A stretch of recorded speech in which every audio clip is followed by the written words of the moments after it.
Hi hello welcome back to my YouTube channel. ಎಲ್ಲರೂ ಹೇಗಿದ್ದೀರಾ? I hope ಚೆನ್ನಾಗಿದ್ದೀರಾ ಅಂತ ಭಾವಿಸ್ತಾ ವಿಡಿಯೋ ಶುರು ಮಾಡ್ತಾ ಇದ್ದೀನಿ.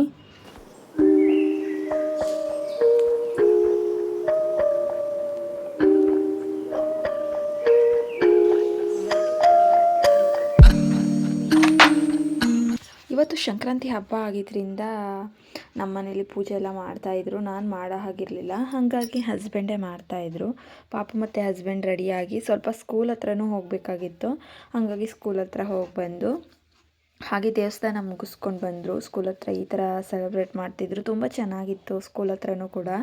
ಹಾಗೆ ಅವನ ಫ್ರೆಂಡ್ ಮನೆಗೆ ಬೇರೆ ಹೋಗಿದ್ದ, ಅಲ್ಲೂ ಒಂದು ಫೋಟೋ ಶೂಟ್ ಮಾಡಿಕೊಂಡು ಬಂದ್ವಿ. ಚೆನ್ನಾಗಿತ್ತು ಹಬ್ಬದ ದಿನ. ನಾನು ಇವತ್ತು ಸಿಹಿ ಪೊಂಗಲ್ ಮತ್ತು ಖಾರ ಪೊಂಗಲ್ ಎರಡೂ ಮಾಡಿದ್ದೆ ಟಿಫನಿಗೆ. ಚೆನ್ನಾಗಿ ಬಂದಿತ್ತು ಟಿಫನ್ ಕೂಡ, ಎಲ್ರಿಗೂ ಕೂಡ ಇಷ್ಟನೂ ಕೂಡ ಆಯಿತು. ಯಾವಾಗಲೂ ಪೊಂಗಲ್ ಮಾಡಿದ್ರೆ ಅಷ್ಟು ತಿನ್ನಲ್ಲ, ಈ ಹಬ್ಬದಲ್ಲಿ ಮಾಡಿದ್ರೆ ತಿಂತಾರೆ ನಮ್ಮನೆ, ಆ ಥರ ಏನು ಅನ್ನಲ್ಲ. ನಾನು ಬೇರೆ ಏನಾದರೂ ಮಾಡೋಣ ಅಂದ್ಕೊಂಡೆ, ಆಮೇಲೆ ಪೊಂಗಲೇ ಮಾಡೋಣ ಅಂದ್ಬಿಟ್ಟು ಪೊಂಗಲ್ಗೆ ಫಿಕ್ಸ್ ಮಾಡಿದೆ. ಇವಾಗ ಬೆಳಗ್ಗೆಲೇನೆ ಸಂಕ್ರಾಂತಿ ಹಬ್ಬಕ್ಕೆ ಎಳ್ಳು ಬೆಲ್ಲ ಹಾಗೆ ಕೊಬ್ಬು ಮತ್ತೆ ಗೆಣಸು ಬೇಯಿಸಿ ಇಟ್ಕೊಂಡಿರ್ತೀವಿ, ಅದನ್ನ ಬೆಳಗ್ಗೆ ಕೊಬ್ಬು ಬೇಯಿಸಿ ಇಟ್ಟಿದ್ದೆ. ಅಂದ್ರೆ ಈ ಗೆಣಸನ್ನ ಹಾಗೆ ತಿನ್ನಕ್ಕೆ ನಮ್ಮನೆ ಇಷ್ಟಪಡಲ್ಲ, ಹಾಗಾಗಿ ನಾನು ಇದರಲ್ಲಿ ತಿನ್ನಕ್ಕೆ ಇಷ್ಟಪಡಲ್ಲ. ಜಾಮೂನ್ ಮಾಡಿದ್ದೆ, ಸೂಪರ್ ಆಗಿ ಬಂತು. ಟ್ರೈ ಮಾಡಿ ಅದನ್ನ ನಾನು ಎಲ್ಲ ಮೇಲೆ ಒಂದಚ್ಚು ಬೆಲ್ಲನ ಹಾಕೊಂಡಿದ್ದೀನಿ ತೆಗೆದು ಕರಗ್ಲಿಕ್ಕೆ. ಸ್ವಲ್ಪ ಸಾಕಾಗ್ಲಿಲ್ಲ ಅಂತ ಇನ್ನ ಒಂದು ಅರ್ಧ ತುರಿಯೋದು ಬೆಲ್ಲ ಹಾಕಲ್ಲ, ಅಲ್ಲಿ ತುರ್ಕೊಂತಾ ಇದ್ದೀನಿ. ಅದು ವಿಡಿಯೋದಲ್ಲಿ ನೋಡಕ್ಕೆ ತುರ್ಕೊಂತೀವಲ್ವಾ, ಹಾಗೆ ಗೆಣಸನ್ನ ಬೇಯಿಸ್ಕೊಂಡು ಒಂದು ವಿಷಲ್ ತಗೊಂಡ್ರೆ ಸಾಕು. ಬೇಯಿಸ್ಕೊಂಡು ತುರ್ಕೊಬೇಕು. ಇಲ್ಲಾಂದ್ರೆ ಹಾಲ್ ಪೌಡರ್ ಇಲ್ಲ, ಗೋಧಿ ಹಿಟ್ಟಿಲ್ಲ ಅಂದರೆ ಜೋಳದ ಹಿಟ್ಟು ಬರುತ್ತಲ್ಲ, ಅದು ಬೇರೆ, ಅದು ಬೇಕಿದ್ರೂ ಹಾಕ್ಕೋಬೋದು. ಅದು ಹಾಕ್ಕೊಂಡಿದ್ದಾದಮೇಲೆ ಒಂದೇ ಒಂದು ಟೇಬಲ್ ಸ್ಪೂನ್ ಜಾಸ್ತಿ ಹಾಕ್ಕೋಬಾರ್ದು, ಹಾಕ್ಕೊಂಡು ಚೆನ್ನಾಗಿ ನಾದಬೇಕು. ಇವಾಗ ಕೋವಾ ಎಲ್ಲ ಹಾಕ್ಕೊಂಡು ಜಾಮೂನ್ ಮಾಡ್ತೀವಲ್ವ, ಅವಾಗ ಯಾವ ಥರ ನಾದುತ್ತೀವಿ ಅದೇ ರೀತಿ ಚೆನ್ನಾಗಿ ಹದ ಇರೋ ಥರ ನಾದ್ಕೊಬೇಕು. ಸೇಮ್ ಇವಾಗ ಹಾಲಲ್ಲಿ ಮಿಕ್ಸ್ ಮಾಡಿ ನಾವು ಜಾಮೂನ್ ಹಿಟ್ಟನ್ನ ಕಲಿಸ್ಕೊತೀವಲ್ವ, ಅದೇ ರೀತಿ ಇರಬೇಕು. ಕಲಿಸ್ಕೊಂಡಿದ್ದಾದಮೇಲೆ ಸಣ್ಣ ಪುಟ್ಟ ಅಂದರೆ ರೋಲ್ ಥರ ಉಂಡೆ ಮಾಡಿಕೊಂಡ್ರೆ ಆಯಿತು. ಇಷ್ಟೇ ಈಸಿ, ಸಖತ್ತಾಗಿರುತ್ತೆ. ನಾನು ಬೆಲ್ಲ ಒಂದಚ್ಚು ತೊಗೊಂಡಿದ್ದೀನಿ, ಜಾಸ್ತಿ ಏನು ತೊಗೊಂಡಿಲ್ಲ, ಅದು ಸಾಕಾಗಲ್ಲ ಅಂದ್ಬಿಟ್ಟು ಇನ್ನೊಂದು ಅರ್ಧ ಹಚ್ಚು ಸೇರಿಸ್ಕೊಂಡಿದ್ದೀನಿ. ನೀವು ನೋಡಿಕೊಂಡು ಪಾಕನ ಇಟ್ಕೊಳ್ಳಿ. ಪಾಕ ಅಂದರೆ ಒಂದು ಕುದಿ ಬಂದರೆ ಸಾಕು, ಜಾಸ್ತಿ ಒಂದೆಳೆ ಪಾಕ ಎಲ್ಲ ಬರುತ್ತಲ್ಲ, ಆ ಥರ ಏನು ಬರೋ ಹಾಗಿಲ್ಲ. ಇದಕ್ಕೆ ಚೆನ್ನಾಗಿರುತ್ತೆ. ಅದು ಬೆಲ್ಲದಲ್ಲಿ, ಇದು ಸ್ವೀಟು ಅಷ್ಟು ಕಡಿಮೆ ಇದ್ದರೆ ಬೆಲ್ಲದಲ್ಲಿ ಹಾಕ್ಕೊಂಡ್ರೆ ಚೆನ್ನಾಗಿರುತ್ತೆ. ಇಲ್ಲ ಸಕ್ಕರೆ ಬೇಕಿದ್ರೂ ಯೂಸ್ ಮಾಡ್ಕೋಬೋದು, ಯಾವ್ದು ಬೇಕಿದ್ರೂ ಶುಗರಲ್ಲಿ ಯಾವುದನ್ನಾದ್ರೂ ತೊಗೊಳ್ಳಿ, ಸಕ್ಕರೆನಾದರೂ ಓಕೆ, ಬೆಲ್ಲನಾದರೂ ಓಕೆ. ಒಂದು ಹಿಂಗೆ ಕುದಿ ಬಂದರೆ ಸಾಕು. ನಾನು ಇನ್ನೊಂದು ಸ್ವಲ್ಪ ಬೆಲ್ಲ ಹಾಕ್ಕೊಂಡು ಜಾಸ್ತಿ ಶುಗರ್ ಸಿರಪ್ನ ರೆಡಿ ಮಾಡ್ಕೊಂಡಿದ್ದೀನಿ ನೋಡಿ, ಈ ಥರ. ಅದಕ್ಕೊಂದು ಏಲಕ್ಕಿ ಕಾಯಿ ಹಾಕ್ಕೊಂಡಿದ್ದೀನಿ ಫ್ಲೇವರಿಗೋಸ್ಕರ. ಇವಾಗ ಸ್ವಲ್ಪ ಎಣ್ಣೆ ಬಿಟ್ಕೊಂಡು ಎಲ್ಲ ಉಂಡೆ ಮಾಡ್ಕೊಂಡಿರೋದೆಲ್ಲನೂ ಚೆನ್ನಾಗಿ ಕ್ರಿಸ್ಪಿ ಆಗೋ ಥರ, ಕಲರ್ ಬರೋ ಥರ ಬೇಯಿಸ್ಕೊಂಡಿದ್ದೀನಿ. ಚೆನ್ನಾಗಿ ಬಂದಿತ್ತು. ಒಮ್ಮೆ ಟ್ರೈ ಮಾಡಿ, ನಿಮಗೆ ಯಾವ ಥರ ಬರುತ್ತೆ ಅಂತ ಕಮೆಂಟ್ ಬಾಕ್ಸಲ್ಲಿ ಕಮೆಂಟ್ ಮಾಡಿ. ಚೆನ್ನಾಗಿರುತ್ತೆ. ಇವಾಗ ಜಾಮೂನಿಗೂ ಈ ಥರ ಜಾಮೂನಿಗೂ ಯಾವುದೇ ವ್ಯತ್ಯಾಸ ಗೊತ್ತೇ ಆಗಲ್ಲ. ನಮ್ಮ ಮನೇಲಿ ಗೊತ್ತೇ ಇರಲಿಲ್ಲ, ನಾನು ಹೇಳೋ ತನಕನೂ ಅವರಿಗೆ ಗೆಣಸಿಂದ ಮಾಡಿರೋ ಜಾಮೂನು ಅಂತಲೇ ಅವರಿಗೆ ಗೊತ್ತಾಗಲಿಲ್ಲ. ನಿಮ್ಮ ಮನೇಲೂ ಮಾಡಿಕೊಡಿ ಯಾವ ಥರ.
ಇವಾಗ ಕರ್ದಿದ್ದಾದಮೇಲೆ ಎಣ್ಣೆಲಿ ಪಾಕದೊಳಗಡೆ ಡಿಪ್ ಮಾಡೋದಷ್ಟೇ.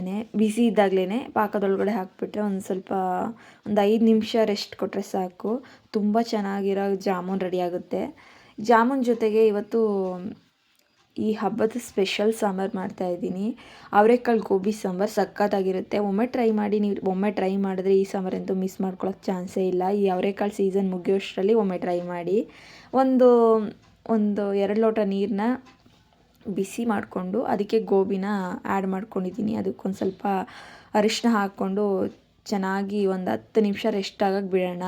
ಇವಾಗ ಈರುಳ್ಳಿ, ಬೆಳ್ಳುಳ್ಳಿ, ಟೊಮೊಟೊ, ಚಕ್ಕೆ, ಕಾಯಿ, ಒಂದು ಸ್ವಲ್ಪ ಗಸಗಸೆ, ಬಿಳಿ ಎಳ್ಳು, ಖಾರಕ್ಕೆ ಸಾಂಬಾರು ಪೌಡರು ಎಲ್ಲನೂ ಹಾಕಿ ಒಂದು 5 ನಿಮಿಷ ಚೆನ್ನಾಗಿ ಫ್ರೈ ಮಾಡಿಕೊಂಡು ಆರಿಸ್ಕೊಳ್ಳೋಣ. ಆರಿಸಿದ್ದಾದಮೇಲೆ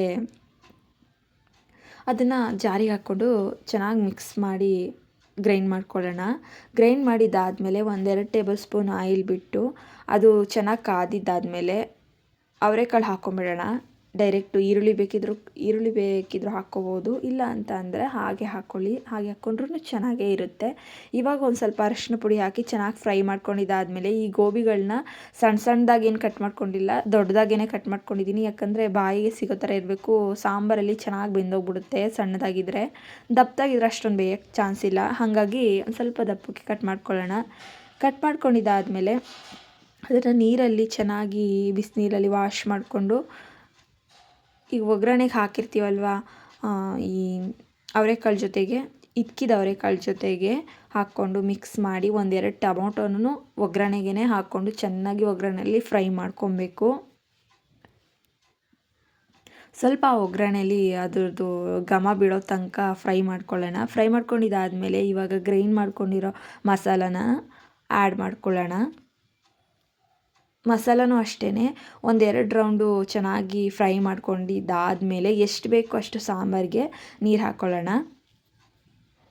ಈ ಸಾಂಬಾರಂತೂ ಈ ಸೀಸನ್ ಮುಗಿಯೋಷ್ಟರಲ್ಲಿ ಒಮ್ಮೆ ಟ್ರೈ ಮಾಡಿ, ತುಂಬ ಚೆನ್ನಾಗಿರುತ್ತೆ.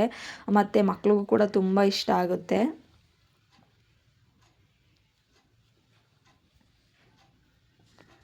ಇದು ಸಾಂಬಾರನ್ನ ಗೊಜ್ಜು ಟೈಪಲ್ಲೂ ಬೇಕಿದ್ರೆ ಮಾಡ್ಬೋದು. ಅಂದರೆ ಇಷ್ಟೇ ಹದ, ನೀರು ಜಾಸ್ತಿ ಹಾಕೋ ಹಾಗಿಲ್ಲ. ಇದಕ್ಕೆ ಬೇಕಿದ್ರೆ ಮೊಟ್ಟೆ ಆ್ಯಡ್ ಮಾಡ್ಕೋಬೋದು, ಸಕ್ಕತ್ತಾಗಿರುತ್ತೆ. ಚಪಾತಿ, ರೊಟ್ಟಿಗೆಲ್ಲ ಇನ್ನೂ ಸೂಪರ್ ಕಾಂಬಿನೇಷನ್ನು. ಒಮ್ಮೆ ಟ್ರೈ ಮಾಡಿದ್ರೆ ಮತ್ತೆ ಮಾಡ್ಕೊಂಡು ತಿಂತಾನೇ ಇರ್ತೀವಿ, ಅಷ್ಟು ಚೆನ್ನಾಗಿರುತ್ತೆ. ನಮ್ಮನೇಲೂ ಕೂಡ ತುಂಬ ಇಷ್ಟ ಎಲ್ಲರಿಗೂ ಕೂಡ. ನಾನು ಹಬ್ಬದ ದಿನ ಸಾಂಬಾರು ಮಾಡಿದ್ದು, ಅದು 1 ಟೈಮ್ಗೆ ಖಾಲಿ ಆಗೋಯ್ತು, ಅಷ್ಟು ಚೆನ್ನಾಗಿತ್ತು. ನೀವೆಲ್ಲ ಈ ರೆಸಿಪಿನ ಟ್ರೈ ಮಾಡ್ತೀರಾ ಅಂತ ಭಾವಿಸ್ತೀನಿ. ನಿಮ್ಮೆಲ್ಲರಿಗೂ ಈ ವಿಡಿಯೋ ಸ್ವಲ್ಪನಾದರೂ ಇಷ್ಟ ಆಗಿದ್ದರೆ ಕಮೆಂಟ್ ಮಾಡಿ, ಹಾಗೆ ಶೇರ್ ಮಾಡಿ ನಿಮ್ಮ ಫ್ಯಾಮಿಲಿ ಫ್ರೆಂಡ್ಸ್ಗೂ ಕೂಡ. ಮತ್ತು ಇನ್ನೊಂದು ಒಳ್ಳೆ ವಿಡಿಯೋ ಜೊತೆಗೆ ಮತ್ತೆ ಸಿಗ್ತೀನಿ. ಅಲ್ಲಿವರೆಗೂ ನನ್ನ ಚಾನಲ್ನ ಹೀಗೆ ನೋಡ್ತಾಯಿರಿ, ಸಪೋರ್ಟ್ ಮಾಡ್ತಾಯಿರಿ. ಬಾಯ್ ಆಲ್.